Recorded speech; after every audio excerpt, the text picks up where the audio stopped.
V današnji vrtini smo postavili partnerske odnose. Zdaj se namreč zdi, da so v tem norem svetu še bolj postavljeni na preizkušnjo kot nekdaj.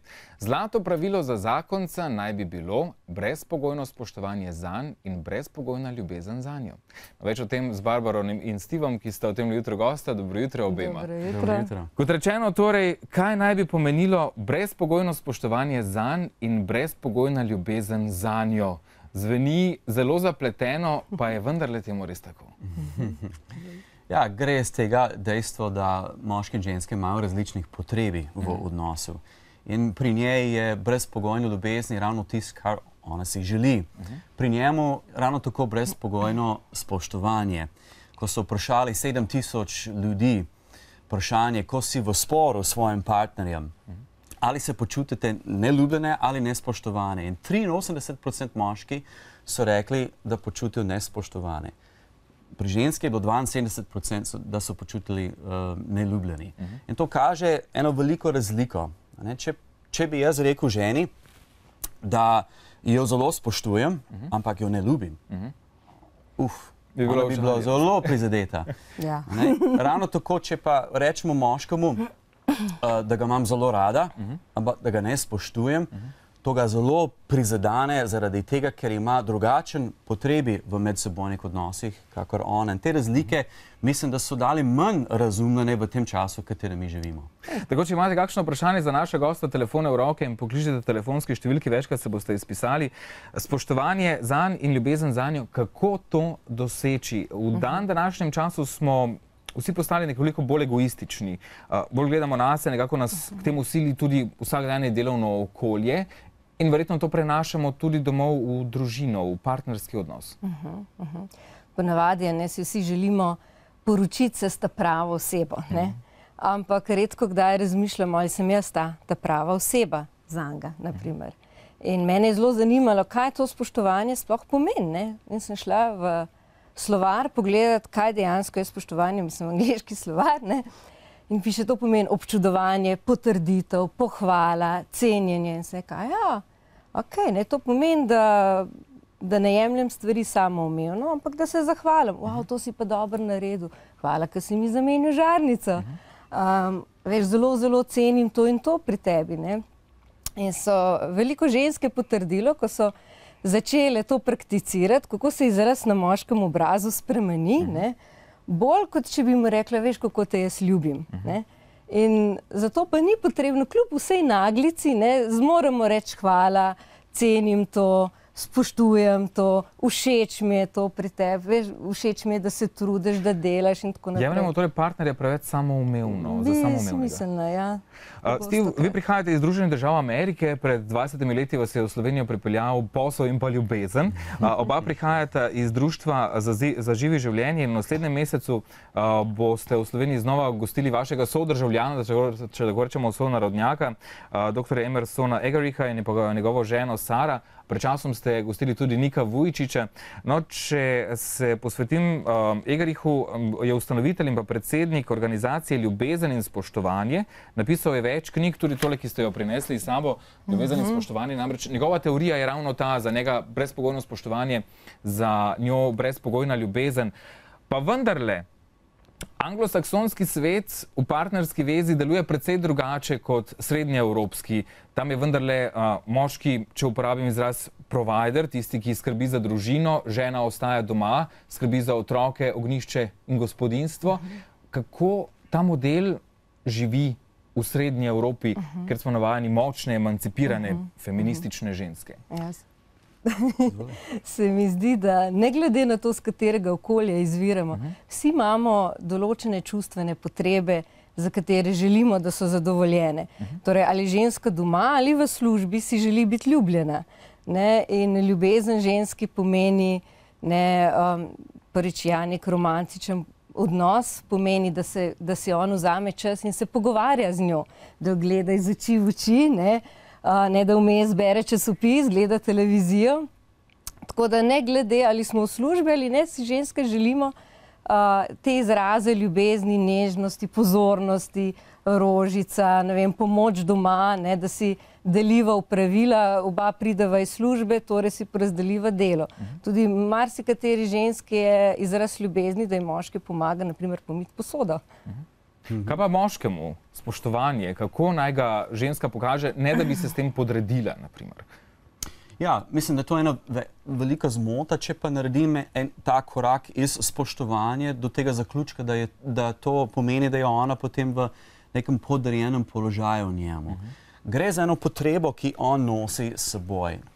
Ta potreba je znala tudi na začetku najnega odnosa zelo močno dotakniti nezavedno. To pomeni, da je imela nekaj v svojih očeh, ki je mi dala verjeti, da sem jaz dec. Da ga občuduje. Da me občuduje. Da jaz bi lahko svet obrnil za njo. Ja? To torej moški potrebujemo. Definitivno. In doskrat potem se reče, joj, naj se odrasli enkrat. Zakaj ga moram skozi pohvaliti? Koliko je otroči. Menim, da je to nefair, da podcenujem potrebo, ki je drugačna kot njena v tem primeru.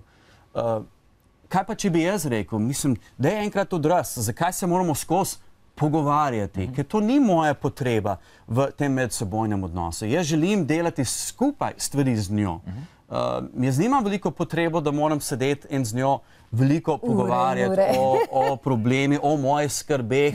Sam, če jaz podcenujem njeno potrebo potem, delam veliko krivico. Ravno tako, če pa podcenujem mojo potrebo po pohvale, po občudovanje, po spoštovanju, pa potem me žali na način, katero moškemu potem zelo boli.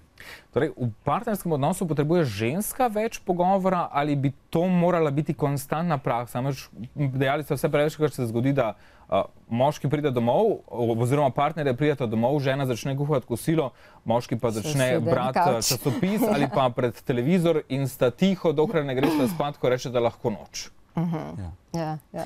To je dinamika, ki mora vsak par paziti, da se tega ne zgodi. Če pa on želi zadovoljiti njeno potrebo po ljubezni, katera ona izraža na ta način, da si želi pogovor z njim, na 4 oči, da sedita, da se pogovarjata, da on prisluhna, kaj je pri njej pomembno, kaj jo skrbi. In to je en izraz pri njej, ki povzroča v njo tak občutek, da je njemu mar za njo, da jo ljubi.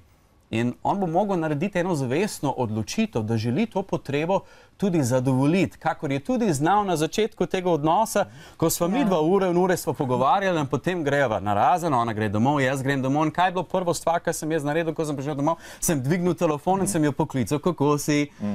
In sem dovolil eno potrebo, katero je ona imela po pogovoru. Moja pozornost je želela imeti. In ko je to imela, to je povzročilo v njej tak občutek, končno sem našla nekoga, ki se zna pogovarjati. Ampak to potem nekako prehitro umre.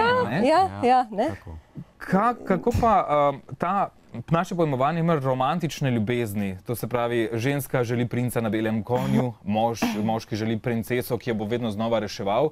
Je ta princip možen znotraj spoštovanja in pa ljubezni? Ja, moramo zavedati, da za odnos, za partnerski odnos se treba truditi. In perfekten odnos in ideala ne obstaja. Par se mora truditi za to, da ohrani ta pristnost, eno spoštovanje, eno ljubezni, katera izhaja iz prakse. Leta in leta se pogovarjata in vedno svoje pričakovanje z drugim treba prilagoditi, se o tem pogovarjati. In jaz menim, da se da eno romantično vzdušje v tem odnosu ohraniti, ampak ne 24 ur na dan. To je nemogoče. Tudi odnose nihajo, imajo gor, grejo dol, ampak treba določene stvari narediti, da ohrani ta pristen stik. So tudi spretnosti, ki se jih moramo naučiti. To ni nekaj, mi mislimo, stopimo v zakon in zdaj bo pa kar šlo, ker se imava rada, se razumeva, on se zna pogovarjati, jaz ga znam občudovati, in zdaj bo pa kar šlo. Ampak so določene spretnosti, ki se jih moramo naučiti. V šolo hodimo, se učimo za razne poklice, kje se učimo v medsebojnih odnosih. In zato se mi zdi pomembno, da imamo tudi razne seminarje, knjige, stvari, kjer se lahko naučimo teh stvari. Konec koncev poudarjamo, vse življenjsko učenje, samo v partnerskih odnosih se tega ne gremo. Ne? Ja. Ko ste že ravno omenili knjige, tukaj pred sabo imam Ljubezen in spoštovanje, kot rečeno, doktorja Emersona Eggericha. In v njej je veliko citatov iz Biblije, ki so vendarle zanimivi, po drugi strani pa za marsikoga, ki Biblije ne pozna ali pa jo jemlje z rezervo, velja prepričanje, da je Sveto pismo vendarle zelo patriarhalno naravnano, torej izpostavlja moškega in tlači žensko. Je to res? To pa ni res. To bi jasno spostavil, da Sveto pismo dejansko dvigne vrednosti ženska na enako nivo kot moškega. Sta enako vredna, popolnoma. Sta različna, nista ista.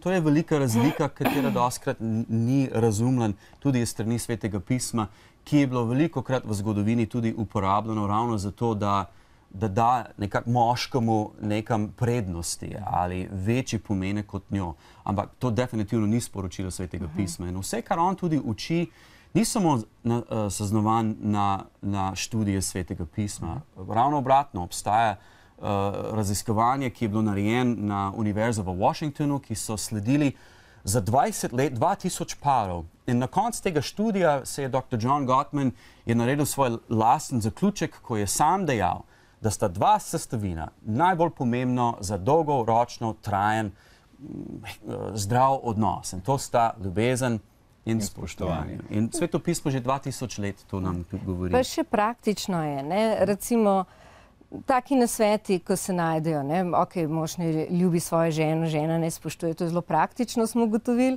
Pa recimo razne besede iz pregovorov, kako se pogovarjati. Naprimer, prijazne besede so svetovje medu, sladke za dušo in zdrave za telo. Že zdravniki so ugotovili, ne, da če smo v spodbudnem okolju, ne, smo tudi bolj zdravi, če poslušamo zdrave besede. Ne. Veliko bi še lahko povedali, ampak žal se je naš čas iztekel, pa vendarle bomo za konec še povabili. Namreč, kot rečeno, dr. Emerson z ženo Saro prihajata v mesecu maju v Slovenijo. 11. maja v mariborski dvorani Tabor predavanje in tudi 18. maja v dvorani Kodeljevo v Ljubljani, če izpostavim le ta večja dogodka, drugače pa praktično vsak dan. Dolga bodo ta predavanja, verjetno zaradi številnih vprašanj, ki se ljudem porajajo v tem času. Je zanimivo priti tudi, brezplačna so večina teh predavanj. Spremljevalni dogodki, ki dogajajo iz različnih mestih na regije, so to informacije na voljo na našem spletni strani, pa dva glavna dogodka v Mariboru in Ljubljani. To bodo krajša, ta manjša predavanja po posameznih krajih brezplačna. So krajša predavanja, 2 urne, ravno toliko, da malce okusimo, ne, njegovo besedo in možnost za vprašanja. Potem pa so daljša 4-urna predavanja, kjer bo pa imel možnost več razložiti.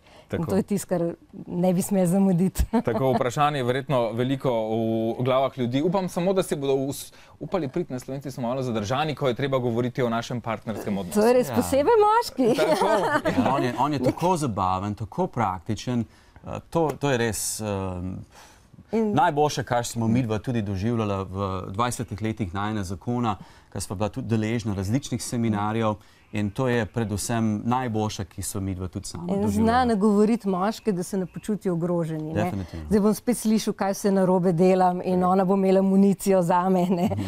To ne bo tako. Tako, Barbara in Steve, najlepša hvala, uspešno delo še naprej.